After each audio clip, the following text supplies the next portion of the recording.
இன்றைய முக்கிய நிகழ்வுகள்.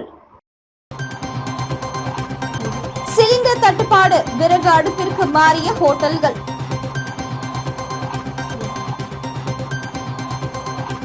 புதுச்சேரியில் துவங்கியது 10ஆம் வகுப்பு பொதுத் தேர்வு. புதுச்சேரி காரைக்காலில் 8102 மாணவ மாணவிகள் எழுதினர்.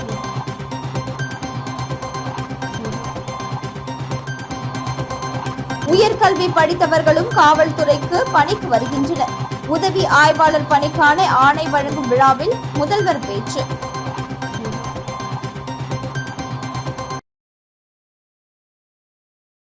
காவல்துறை பணிக்கு வருபவர்கள் உயர்கல்வி படித்தவர்களாக இருப்பதை பார்க்க முடிவதாக உதவி ஆய்வாளர்கள் பணி ஆணை வழங்கும் விழாவில் புதுச்சேரி முதலமைச்சர் ரங்கசாமி பெருமிதம். புதுச்சேரி அரசு காவல்துறையில் 15 ஆண்டுகளாக காலியாக இருந்த 70 உதவி ஆய்வாளர் பணியிடங்கள் உடல் மற்றும் தகுதி தேர்வு மூலமாக நிரப்பப்பட்டுள்ளது. அதன்படி புதியதாக தேர்வு செய்யப்பட்டுள்ள உதவி ஆய்வாளர்களுக்கு பணியாணை வழங்கும் விழா கம்மன் கலையரங்கத்தில் நடைபெற்றது. இதில் துணைநிலை ஆளுநர் கைலாஷ்நாதன் மற்றும் முதலமைச்சர் ரங்கசாமி ஆகியோர் தேர்வான 58 உதவி ஆய்வாளர்களுக்கு பணியாணைகளை வழங்கினர். மேலும் தேர்வு செய்யப்பட்ட மீதமுள்ள 12 பேருக்கு தேர்வு ஆய்வுக்குழு சான்றிதழ்களை சரிபார்த்து விரைவில் பணியாணை வழங்கப்படும். இந்த நிகழ்ச்சியில் சட்டப்பேரவைத் தலைவர் செல்வம், உள்துறை அமைச்சர் நமச்சிவாயம், தலைமை செயலாளர் சரத் சவுகான், டிஜிபி ஷாலினி சிங், டிஐஜி சத்யசுந்தரம் மற்றும் காவல்துறை உயர் அதிகாரிகள் கலந்து கொண்டனர். மேலும் நிகழ்ச்சியில் பேசிய முதலமைச்சர் ரங்கசாமி, படித்த இளைஞர்களுக்கு தனியார் நிறுவனங்களில் வேலை கிடைக்க பல தொழிற்சாலைகளை இங்கு கொண்டுவர அரசு நடவடிக்கை எடுத்திருக்கிறது. அதோடு அரசு மற்றும் தனியாரில் குறைந்தபட்ச கூலியை இந்த அரசு நிர்ணயம் செய்து கொடுத்திருக்கின்றது. மக்களின் மகிழ்ச்சிதான் அரசின் மகிழ்ச்சி. காவல்துறையில் பணியிடங்களை நிரப்பப்பட்டு பலப்படுத்தப்பட்டு இருக்கிறது. புதுச்சேரியில் குற்றங்கள் குறையும் என்ற நம்பிக்கை உள்ளது. குற்றங்களை விரைவாக கண்டுபிடிப்பதிலும் தண்டனை வாங்கி தருவதிலும் நமது காவல்துறை எல்லோருக்கும் பாராட்டும் வகையில் இருக்கும். மத்திய அரசும் பல சமயங்களில் பாராட்டி உள்ளது. தொழில்நுட்ப வளர்ச்சியில் புதிய வகையான குற்றங்களை உருவாக்கி வரும்பொழுது அதனை விரைவாக கண்டுபிடித்து அதுபோன்ற குற்றங்கள் வராமல் இருக்க நடவடிக்கை எடுக்க வேண்டும் என்பது எனது எண்ணம். அதில் மிகுந்த கவனமாக காவல்துறை இருக்க வேண்டும். இப்பொழுது காவல்துறை பணிக்கு வருபவர்கள் உயர்கல்வி படித்தவர்களாக இருப்பதை பார்க்க முடிகிறது.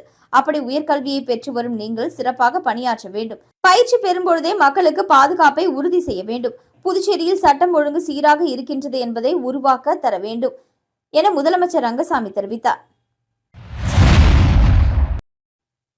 சிலிண்டர் தட்டுப்பாடு ஏற்பட்டுள்ள நிலையில் புதுச்சேரியில் சுற்றுலா பயணிகளுக்கு உணவளிக்கும் வகையில் விறகு அடுப்பு மூலம் ஹோட்டல் உணவு சமைத்தனர்.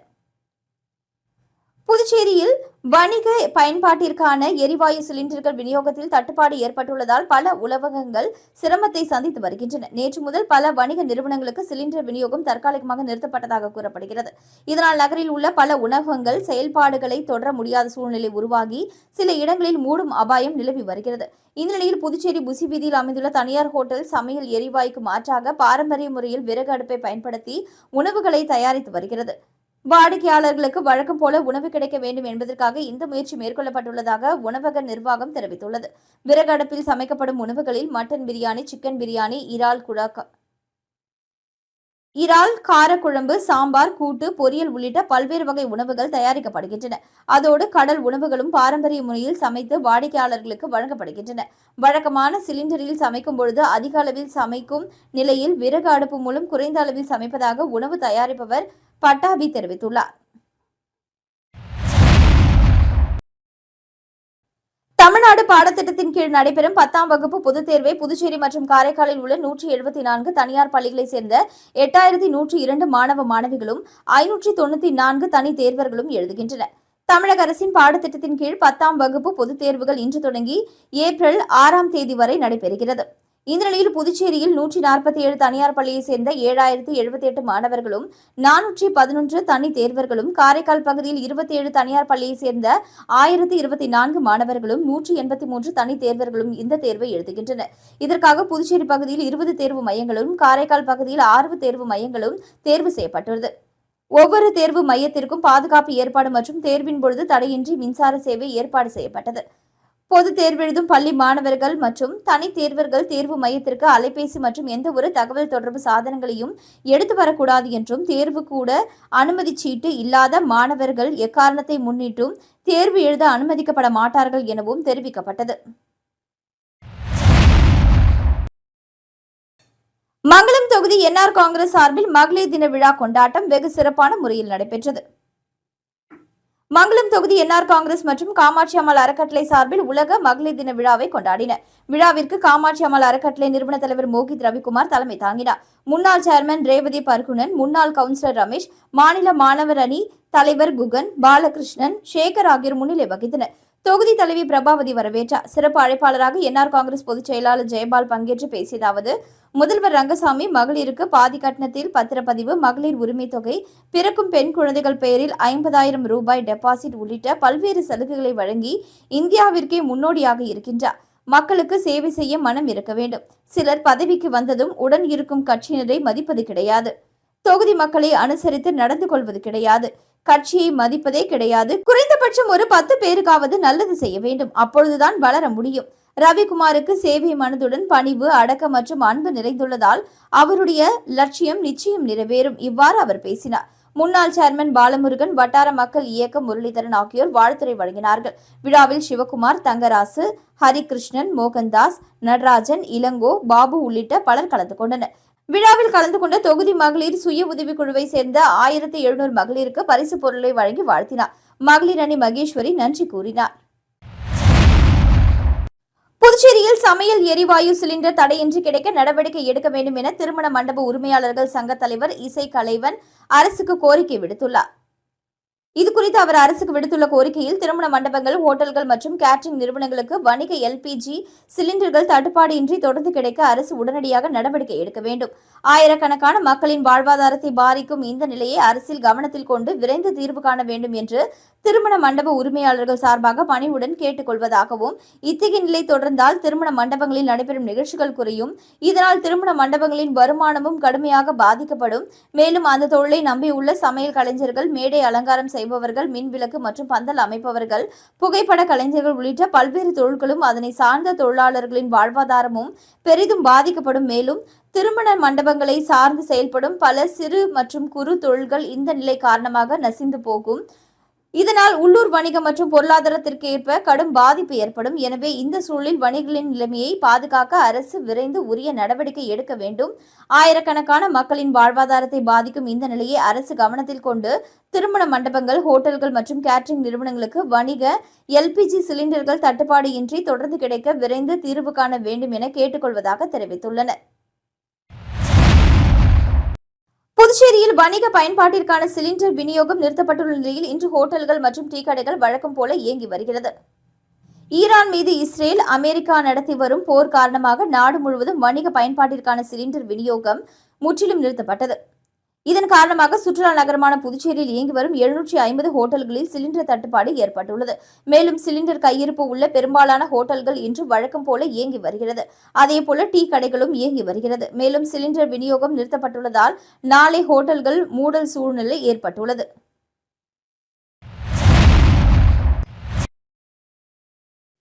ஞாயிற்றுக்கிழமை மாலை இந்தியா மற்றும் நியூசிலாந்து அணிகளுக்கிடையேயான T20 உலகக்கோப்பை இறுதிப் போட்டி கடற்கரை காந்தி சிலை பகுதியில் பெரிய திரையில் நேரலையாக ஒளிபரப்பப்பட்டது. இந்த போட்டியை காண பொதுமக்கள் பெருமளவில் திரண்டு வந்து உற்சாகமாக கண்டுகளித்தனர். இதுபோன்ற நிகழ்ச்சிகளின் போது அதிகமான பொதுமக்கள் திரள்வதை முன்னிட்டு தேர்தல் துறை புதுச்சேரி சார்பில் வாக்காளர் விழிப்புணர்வு நடவடிக்கையாக டெமோக்ரசி மொபைல் வேன் காந்தி சிலை அருகில் அமைக்கப்பட்டது.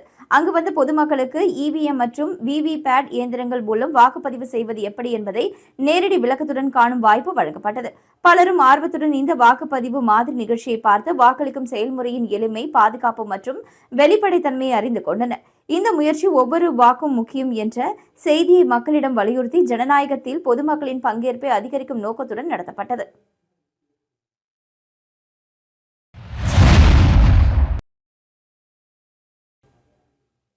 புதுச்சேரி மாநிலம் திருபுவனை சட்டமன்ற உறுப்பினர் தொகுதி மேம்பாட்டு நிதியின் கீழ் 69,20,000 ரூபாய் செலவில் திருபுவனைப்பாளையம், திருபுவனை, சிலுக்காரிப்பாளையம் மற்றும் விநாயகம்பட்டு ஆகிய பகுதிகளில் சாலை அமைக்கும் பணியை தொகுதியின் சட்டமன்ற உறுப்பினர் அங்காளன் இன்று பூமி பூஜை செய்து தொடங்கி வைத்தார். இதில் திருபுவனைப்பாளையம், கிருஷ்ணா நகர் பிரதான சாலை 6வது மற்றும் 8வது குறுக்கு தெருவிற்கு 12,10,000 ரூபாய் செலவில் கருங்கல் ஜல்லி சாலை அமைக்கும் பணி, திருபுவனை திருமுருகன் நகர் விரிவாக்க பகுதியில் உட்புற வீதிகளுக்கு 32,20,000 ரூபாய் செலவில் கருங்கல் சாலை அமைக்கும் பணி, சிலுக்காரிப்பாளையம் மயிலம்பாதை விரிவாக்க பகுதியில் 11,20,000 ரூபாய் செலவில் தார் சாலை அமைக்கும் பணி மற்றும் விநாயகம்பட்டு கிராமத்தில் 13,70,000 ரூபாய் செலவில் சுடுகாடு சாலையை மேம்படுத்தும் பணி ஆகிய பணிகளுக்கான பூமி பூஜை விழா இன்று நடந்தது. விழாவிற்கு தொகுதியின் சட்டமன்ற உறுப்பினர் அங்காளன் தலைமையேற்று பூமி பூஜை செய்து பணிகளை தொடங்கி வைத்தார். இதில் மண்ணாடிப்பட்டு கொம்யூனியன் பஞ்சாயத்து ஆணையர் எழில்ராஜன் முன்னிலை வகித்தார். இந்நிகழ்ச்சியில் உதவி பொறியாளர் மல்லிகார்ஜுனன், இளநிலை பொறியாளர்கள் பாஸ்கரன், மனோகரன், ஒப்பந்ததாரர் ராஜேந்திரன், சந்தோஷ்குமார், ராஜேஷ், ஜேசிஎம் மக்கள் மன்ற திருபுவனை தொகுதி தலைவர் ரவிக்குமார், பொதுச் செயலாளர் வடிவேல் மற்றும் அந்தந்த பகுதி கிராம முக்கியஸ்தர்கள், பொதுமக்கள் உட்பட பலர் கலந்து கொண்டனர். புதுச்சேரி கிராம வங்கியில் சர்வதேச மகளிர் தின விழா வெகு சிறப்பாக கொண்டாடப்பட்டது. புதுவை சாரத்தை தலைமையிடமாக கொண்டு இயங்கி வரும் புதுச்சேரி கிராம வங்கியில் சர்வதேச மகளிர் தின விழா வெகு சிறப்பாக கொண்டாடப்பட்டது. இதில் சிறப்பு விருந்தினராக IPS அதிகாரி ஸ்ருதி கலந்து கொண்டு விழாவில் பங்கேற்ற அனைத்து மகளிர் வங்கி ஊழியர்களையும் ஊக்குவித்து பேசினார். மேலும் தனது வாழ்த்துறையில் உண்மை நிகழ்வுகளை மேற்கோள் காட்டி அனைவரையும் உற்சாகப்படுத்தினார். விழாவில் கலந்து கொண்ட பலரும் பெண்களின் இன்றைய நிலை குறித்து பேசியும் பாட்டு பாடியும் விழாவிற்கு மேலும் சிறப்பு சேர்த்தனர். கோலப்போட்டி, தீயில்லா சமையல், பேச்சு போட்டி ஆகிய போட்டிகளில் கலந்து கொண்டு வெற்றி பெற்றவர்களுக்கு சிறப்பு விருந்தினர் பரிசுகளை வழங்கினர். இவ்விழாவில் வங்கித் தலைவர் ரத்னவேல், பொது மேலாளர் கணபதி ஆகியோர் கலந்து கொண்டு மகளிர் ஊழியர்களை பாராட்டி பேசினர். வில்லியனூரில் 79 பயனாளிகளுக்கு வீடு கட்டுவதற்கு பணி ஆணையை எதிர்க்கட்சித் தலைவர் சிவா வழங்கினார். புதுச்சேரி அரசு குடிசை மாற்று வாரியம் மூலம் பிரதம மந்திரி ஆவாஸ் யோஜனா திட்டத்தின் கீழ் வீடு கட்டும் திட்டத்தின் கீழ் வில்லியனூர் தொகுதியைச் சேர்ந்த 79 பயனாளிகளுக்கு கல்வீடு கட்டுவதற்காக பணி ஆணை வழங்கும் நிகழ்ச்சி வில்லியனூர் சட்டமன்ற உறுப்பினர் அலுவலகத்தில் நடந்தது. இந்நிகழ்ச்சியில் தொகுதியின் சட்டமன்ற உறுப்பினரும் எதிர்க்கட்சித் தலைவருமான சிவா கலந்து கொண்டு பயனாளிகளுக்கு வீடு கட்டுவதற்கான பணி ஆணையை வழங்கினார். இதில் குடிசை மாற்று வாரிய இளநிலை பொறியாளர் அனில்குமார், ஆய்வாளர் இளங்கோ, திமுக தொகுதி செயலாளர் மணிகண்டன், வர்த்தக அணி அமைப்பாளர் ரமணன், விவசாய அணி துணை அமைப்பாளர் கோபி, இளைஞரணி அமைப்பாளர் சபரிநாதன், செயற்குழு உறுப்பினர் சுப்பிரமணி, கிளைக்கழக நிர்வாகிகள் ராஜி, சரவணன், மில்ட்ரி முருகன், கலைமணி, திலகர், கார்த்திகேயன், கோவிந்தராஜ் ஆகியோர் கலந்து கொண்டனர்.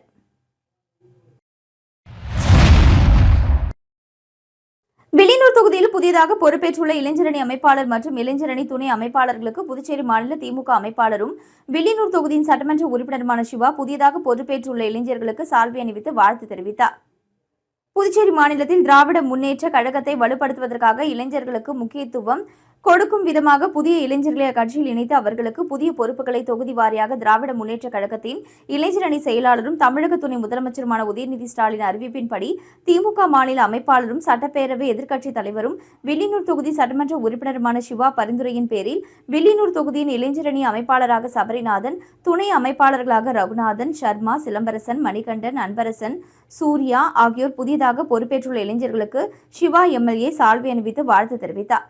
வில்லியனூர் சட்டமன்ற உறுப்பினர் அலுவலகத்தில் நடைபெற்ற நிகழ்ச்சியில் தொகுதியின் செயலாளர் மணிகண்டன் உட்பட தொகுதியை சேர்ந்த திமுக நிர்வாகிகள் மற்றும் தொண்டர்கள் பலர் கலந்து கொண்டு இளைஞர் அணி அமைப்பாளர் மற்றும் துணை அமைப்பாளர்களுக்கு சால்வை அணிவித்து வாழ்த்து தெரிவித்தனர்.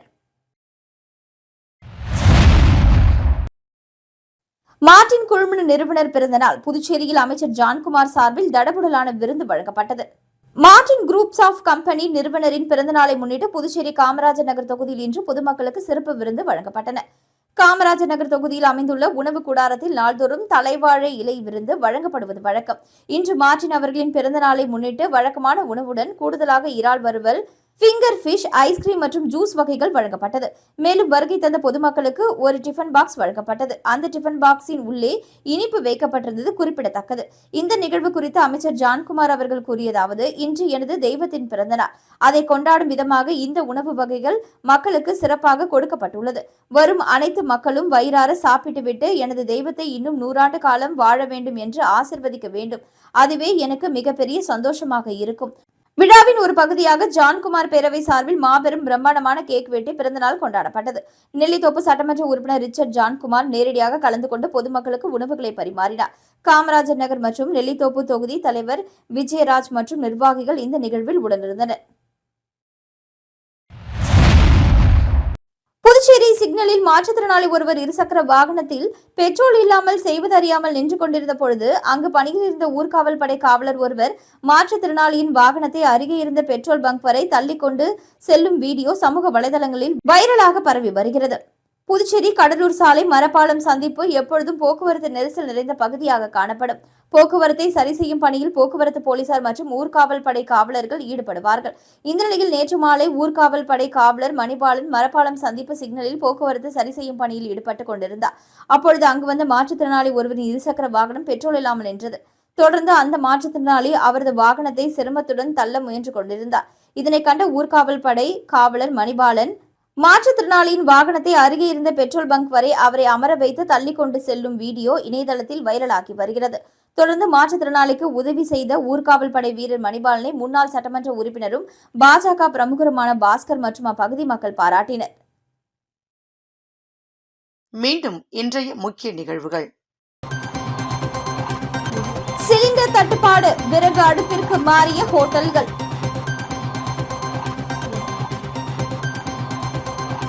புதுச்சேரியில் துவங்கியது 10ஆம் வகுப்பு பொதுத் தேர்வு. புதுச்சேரி காரைக்காலில் 8102 மாணவ மாணவிகள் எழுதினர்.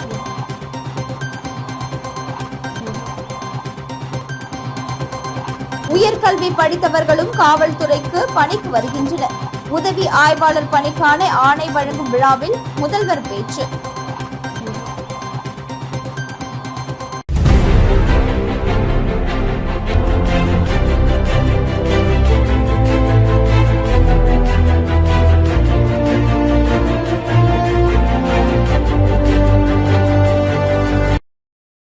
செய்திகளை உடனுக்குடன் தெரிந்து கொள்ள ஆஸ்கார் யூடியூப் சேனலை சப்ஸ்கிரைப் செய்யவும்.